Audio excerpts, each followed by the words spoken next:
कोई भी सब्जेक्ट पढ़ने से पहले हमको क्या है उस सब्जेक्ट का सिलेबस जानना ज़रूरी होता है। तो आज का वीडियो में हम सीबीएसई क्लास 10 का 2024 एंड 25 का जो सिलेबस रिलीज़ हुआ है वो हम डिस्कस करेंगे। सीबीएसई का न्यू सिलेबस में बहुत सारा टॉपिक्स डिलीटेड किया है एंड कुछ चैप्टर्स भी डिलीटेड है। तो इसमें हम देखेंगे कौन सा चैप्टर आने वाला है और मार्क्स डिस्ट्रीब्यूशन क्या रहेगा।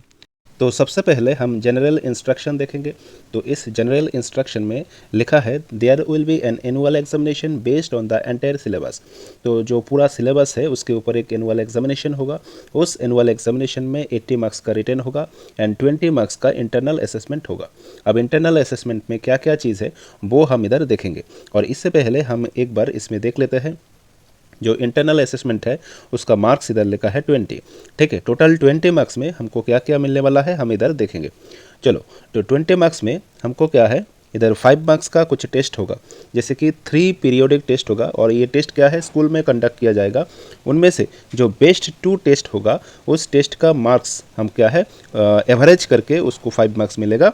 ठीक है, तो दूसरा क्या है फॉर 5 मार्क्स, इधर देखो बहुत सारा चीज़ दिया है, जैसे कि इधर ओरल टेस्ट हो सकता है, क्विज हो सकता है, शॉर्ट टेस्ट हो सकता है, कॉन्सेप्ट मैप्स हो सकता है, प्रोजेक्ट्स हो सकता है, देन प्रेजेंटेशन हो सकता है। ऐसा बहुत सारा चीज़ है जिसको मिला के 5 मार्क्स दिया जाएगा। और बाकी क्या है इसमें देखो, जो प्रैक्टिकल्स है उसमें मार्क्स मिलेगा हमको, और क्या है पोर्टफोलियो में मार्क्स मिलेगा। तो प्रैक्टिकल में 5 मार्क्स मिलेगा इधर, ठीक है, और पोर्टफोलियो में 5 मार्क्स मिलेगा। तो प्रैक्टिकल्स का लिस्ट नीचे दिया है, बहुत सारा प्रैक्टिकल्स है, उसको कंप्लीट करना पड़ेगा। उस प्रैक्टिकल्स के ऊपर बेस करके क्या है 5 मार्क्स मिलेगा। और दूसरा क्या है, जो पोर्टफोलियो है वो जो हम लिखेंगे प्रैक्टिकल्स कॉपीज हम लिखेंगे, कॉपी मेंटेनेंस जो भी होगा स्कूल का, उसके ऊपर क्या है हमको 5 मार्क्स मिलेगा। ठीक है, तो इसके बाद हम आ जाता है जो मेन सिलेबस है, इसमें 80 मार्क्स का, वो एक बार देख लेते हैं। ठीक है, तो मेन सिलेबस में पहला जो यूनिट है, unit number 1, this is chemical substance nature and behaviour. ये क्या है, केमिस्ट्री का सिलेबस है जिसमें तुमको 25 मार्क्स का क्वेश्चन मिलेगा। उसके बाद यूनिट नंबर 2, जिसमें क्या है world of living, that mean ये बायोलॉजी का है।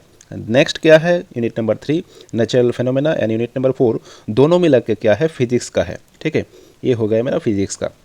और एक चैप्टर है नेचुरल रिसोर्सेज, ठीक है, उसमें 5 मार्क्स मिलेगा। अब हम डिटेल्स में थोड़ा देख लेते हैं क्या क्या है। जो केमिस्ट्री है, केमिस्ट्री में कुछ चैप्टर्स होगा, जैसे कि chemical substance, that mean chapter number 1 chemical reaction. इसमें थोड़ा एक पार्ट क्या है तुम देख सकते हो, एक पार्ट नहीं है, जो क्या है कोरोशन एंड रेंसिडिटी। तो जो ओल्ड बुक है इसमें कोरोशन एंड रेंसिडिटी होगा, और जो न्यू बुक है उसमें corrosion and rancidity part deleted है। ठीक है, तो सजेशन यही रहेगा कि तुम लोग न्यू बुक्स यूज़ करो। ठीक है, उसके बाद नेक्स्ट चैप्टर है एसिड एंड बेस।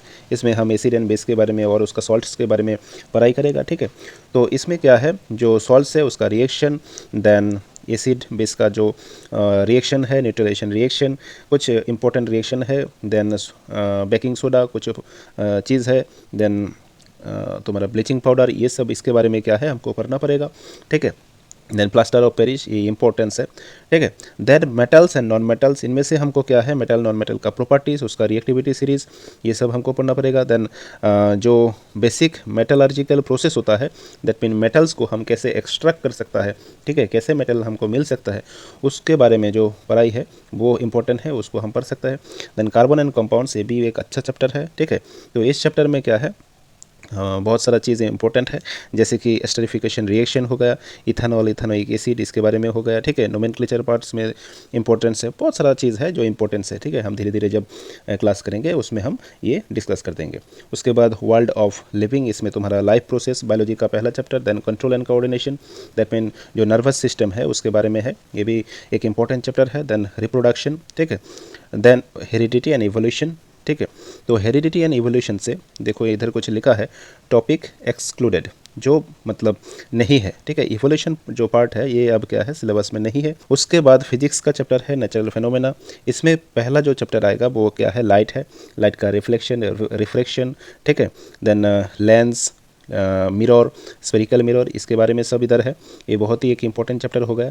उसके बाद ह्यूमन आई, ठीक है, एंड कलरफुल वर्ल्ड, उसके बारे में कुछ इधर इंपॉर्टेंस है। और एक चीज़ इधर देख सकते हो जो एक्सक्लूडिंग है, वो क्या है colour of sun at sunrise and sunset. ठीक है, ये वाला एक टॉपिक है जो क्या है नहीं आएगा। ओके, इसके बाद जो है ह्यूमन हाउ थिंग्स वर्क, ठीक है, कैसे चीज़ काम करता है, उसमें से आएगा तुम्हारा इफेक्ट्स ऑफ करंट, ये भी फिजिक्स का चैप्टर है। तो इसमें से बहुत सारा चीज़ क्या है इंपॉर्टेंट है, ओहम्स लॉ है। ठीक है, then heating effect of electric current है, ये सब क्या है इंपॉर्टेंट है application in our daily life, ठीक है। इसके बाद हम क्या है मैग्नेटिक इफेक्ट ऑफ करंट में जाएगा। तो मैग्नेटिक इफेक्ट ऑफ करंट ये भी फिजिक्स का एक चैप्टर है, ठीक है। तो इसमें बहुत सारा चीज़ क्या है इंपॉर्टेंस है। फ्लेमिंग्स का जो लेफ्ट हैंड रूल है वो इधर है, तो फ्लेमिंग का जो राइट हैंड रूल है वो इधर नहीं आएगा। देन नेचुरल रिसोर्सेस ये वाला टॉपिक, इसमें कुछ लिखा है एक बार हम देख लेते हैं, ठीक है। ये जो चैप्टर है नेचुरल रिसोर्स, ये चैप्टर क्या है will not be assessed in the year ending examination. That mean final exam में ये चैप्टर से कोई क्वेश्चन तुमको देखने को नहीं मिलेगा। तो हम क्या है इस चैप्टर से पोर्टफोलियो बना सकते हैं, जो पीरियोडिक असेसमेंट है उसमें हम इसको यूज़ कर सकते हैं, ठीक है, उसमें हम मार्क्स ऐड कर सकते हैं। देन कुछ और एक इंपॉर्टेंट है, NCERT text books present information in box across the book. तो बुक में बहुत सारा बॉक्स में तुमको क्या है कुछ इन्फॉर्मेशन मिलेगा, और वो इन्फॉर्मेशन क्या है जो फाइनल एग्ज़ाम होगा उस एग्ज़ाम में नहीं आएगा। This help students to get conceptual clarity. तो स्टूडेंट्स का जो क्लियरिटी है कॉन्सेप्ट का, उसमें मदद करता है कॉन्सेप्ट को क्लियर करने में। However the information in this boxes would not be assessed in the year ending examination. That mean final exam में ये सब क्वेश्चन नहीं आएगा, ये सब बॉक्स में जो भी इन्फॉर्मेशन है उधर से क्या है क्वेश्चन नहीं आने वाला है। ओके, इसके बाद देखो इधर प्रैक्टिकल्स जो है, प्रैक्टिकल्स का लिस्ट दिया है, बहुत सारा प्रैक्टिकल्स है, ठीक है। तुम क्या है ये प्रैक्टिकल्स कर सकते हो लैब में, ठीक है, बहुत सारा प्रैक्टिकल्स है। ओके, इधर देखो बहुत सारा प्रैक्टिकल्स है, ठीक है। तो ये था तुम्हारा CBSE का जो क्लास 10 का न्यू सिलेबस, वो था। जो बुक्स इधर तुमको CBSE वालों ने प्रेस्क्राइब किया है, वो बुक क्या है कि जो साइंस का टेक्स्ट बुक है NCERT पब्लिकेशन का, वो तुमको लेना पड़ेगा, ठीक है।